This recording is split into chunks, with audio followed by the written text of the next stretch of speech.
Assalamualaikum warahmatullahi wabarakatuh.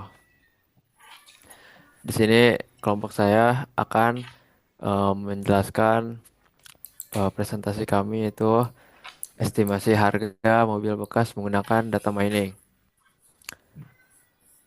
Di sini ada peran data mining. Yang pertama ada association, yang kedua ada estimation, yang ketiga ada clustering. Di sini kita tuh pakai yang estimation untuk melakukan estimasi nilai atau kategori harga mobil berdasarkan karakteristik tertentu. Estimation ini dilakukan menggunakan KNN untuk memperkirakan kategori harga. Kemudian yang pertama di sini ada tahap business understanding. Oke, di sini pertama latar belakangnya dulu. Jadi, industri penjualan mobil bekas menghadapi tantangan dalam menentukan harga jual kendaraan yang kompetitif dan konsisten.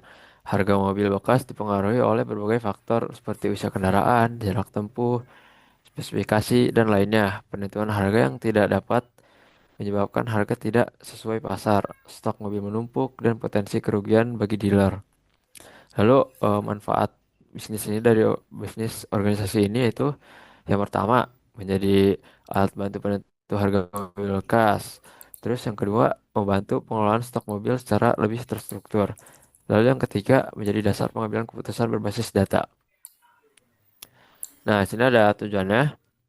Tujuan bagi bisnis organisasi itu membantu organisasi menentukan harga mobil bekas yang lebih akurat dan kompetitif. Lalu yang kedua ada mengidentifikasi pola dan faktor utama yang mempengaruhi harga mobil. Lalu yang terakhir ada mendukung pengambilan keputusan berbasis data.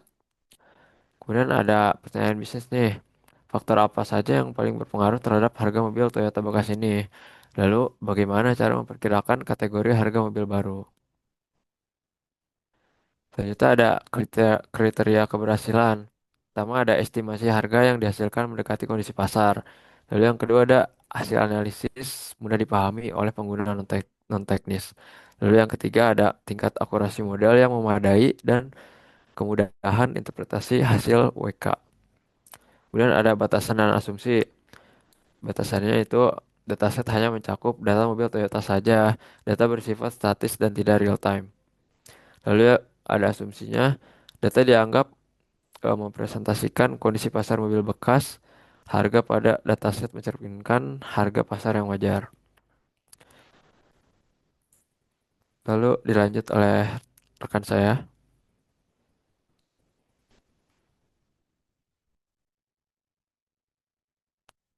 Masih di mute. Selanjutnya, data understanding, di mana di sini kita memahami isi dan juga karakteristik dari dataset. Di sini kami menggunakan data yang berjudul Toyota Used Car Market Insight, yang mana data ini berisi data mobil bekas merek Toyota.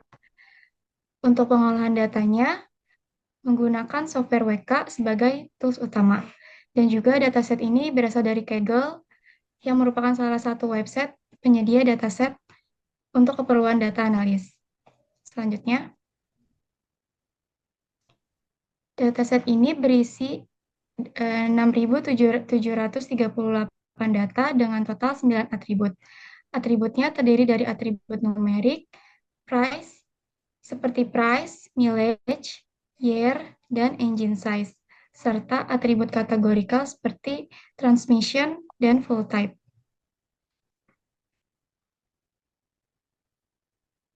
Analisis awal dari data tersebut yaitu harga mobil memiliki rentang nilai yang cukup lebar. Mileage bervariasi dari rendah hingga sangat tinggi, terdapat variasi tahun produksi. Lalu pola data hubungan negatif antara mileage dengan harga mobil produksi baru cenderung lebih tinggi. Mobil berkapasitas besar tentang harga menengah ke tinggi.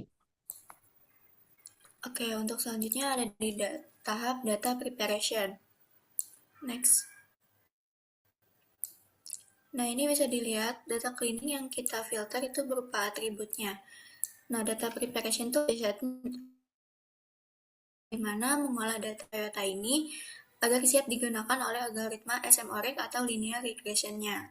Karena data Toyota dipakai ini tidak ada missing value, yang artinya data ini sudah bersih, maka untuk menerapkan algoritma linear regression dan SMOREG ini memakai filter atribut untuk menghapus atribut yang mengganggu dengan menghapus atribut model ini.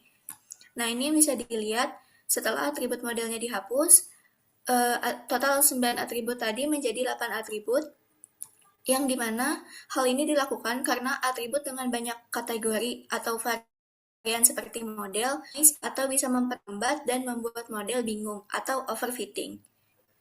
Next. Nah, selanjutnya untuk data cleaning ini, kita memakai normalization, yang dimana dilakukan untuk meningkatkan stabilitas model dan mengurangi dominasi fitur berskala besar. Normalisasi ini membantu untuk pencarian proses solusi di mana mungkin convergent rumus atau datanya. Jadi kita butuh normalisasi ini untuk algoritma akan fokus pada mileage atau price karena angkanya besar dan mengabaikan engine size-nya.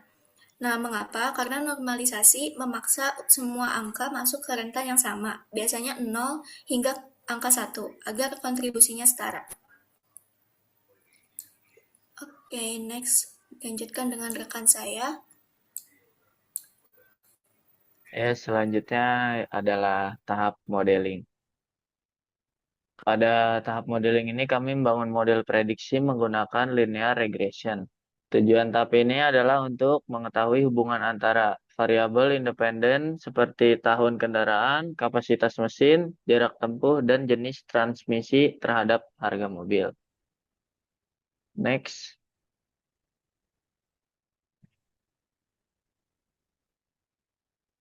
Nah, linear regression digunakan untuk memprediksi harga mobil berdasarkan beberapa faktor utama, antara lain yaitu tahun pembuatan kendaraan, kapasitas mesin, jarak tempuh, yaitu mileage, jenis bahan bakar, jenis transmisi, konsumsi bahan bakar, yaitu MPG, pajak kendaraan, yaitu tax.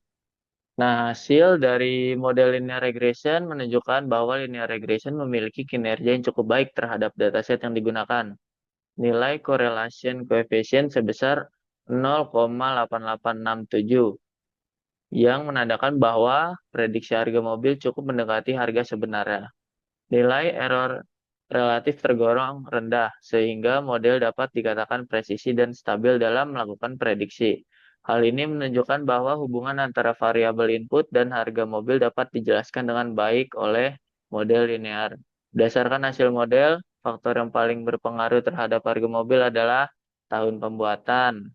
Semakin baru mobil, maka harga akan meningkat secara signifikan. Yang kedua itu kapasitas mesin. Mesin dengan kapasitas lebih besar cenderung memiliki harga lebih mahal.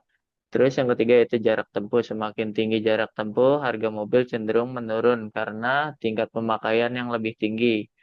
Jenis transmisi. Pada dataset ini, mobil dengan transmisi manual memiliki rata-rata harga lebih rendah dibandingkan dengan mobil otomatis. Faktor penentu utamanya ada pada tahun pembuatan dan kapasitas mesin lebih besar dengan harga yang lebih mahal. Di mana semakin banyak mobil baru, maka harga akan naik secara signifikan. Ya, sekian dari saya. Selanjutnya pada tahap 5 yaitu tahap evaluation akan dilanjutkan oleh rekan saya. Selanjutnya ada tahap 5 yaitu tahap evaluasi. Kami melakukan analisis terhadap correlation matrix untuk menganalisis pengaruh atribut-atribut ini terhadap harga. Nah, yang pertama kita bisa lihat engine size atau kapasitas mobil memiliki pengaruh positif kuat terhadap harga di mana nilainya itu 0,73 yang berarti kapasitas mobil yang semakin tinggi juga akan mempengaruhi harga yang semakin tinggi.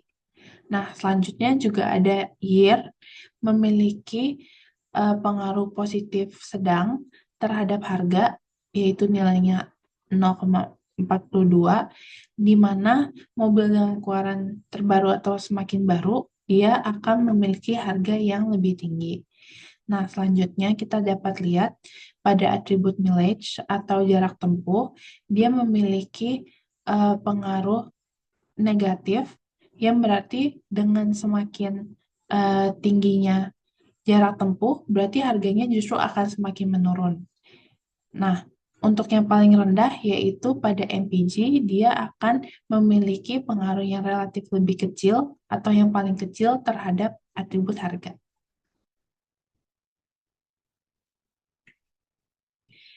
Selanjutnya, ada grafik untuk melihat harga yang sebenarnya atau actual price pada sumbu X dan juga harga prediksi atau predicted price pada sumbu Y.